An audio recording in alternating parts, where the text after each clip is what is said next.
আজকের প্রধান চিন্তা, যতদিন আমরা যে ভগবৎ সত্তার জীবন্ত অঙ্গ এই চেতনা লাভ না করি, ততদিন আমরা যথার্থ নিরাপদ হইতে পারিব না।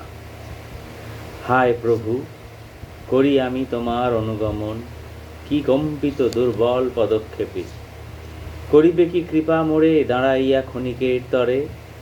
তুমি যে গো দিনহীনের বন্ধু, করো তবে দয়া, দাঁড়াও একবার, দাও এই তীর্থ পথিকের পুজিতে তোমার চরণ।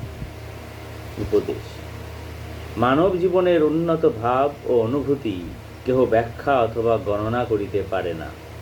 তাহা এত গভীর এবং বিরাট যে তাহাকে বর্ণনা করা যায় না। আমরা স্বতঃস্ফূর্ত হইয়া এবং অন্তরের দীনতা ও আকুলতার দ্বারাই ইহা অনুভব করি, এবং এই অনুভূতিই আমাদের সকল দম্ভ, অহংকার, সংশয় ও হতাশা নাশ করে। যখন আমাদের অন্তর্জীবন দীনতা ও আধ্যাত্মিকতার ঐশ্বর্যে পূর্ণ, তখন কোনো অভাব থাকে না।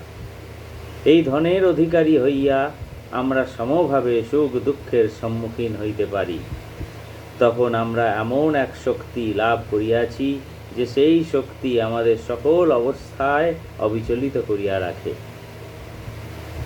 প্রার্থনা: যিনি পরম দেবতা, তিনি যেন আমার এই হৃদয়কে তাহার পূর্ণ প্রভাবের দিকে খুলিয়া দেন, যেন এই হৃদয় সংশয় ও অজ্ঞতার অন্ধকার হইতে মুক্ত হয়।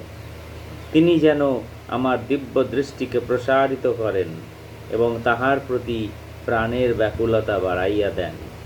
তাহার দিব্য জীবনের সঙ্গে যেন আমার এই জীবন যুক্ত হয় এবং তাহার প্রেমময় আবেষ্টনের মধ্যে যেন তিনি আমাকে চিরদিন আশ্রয় করেন।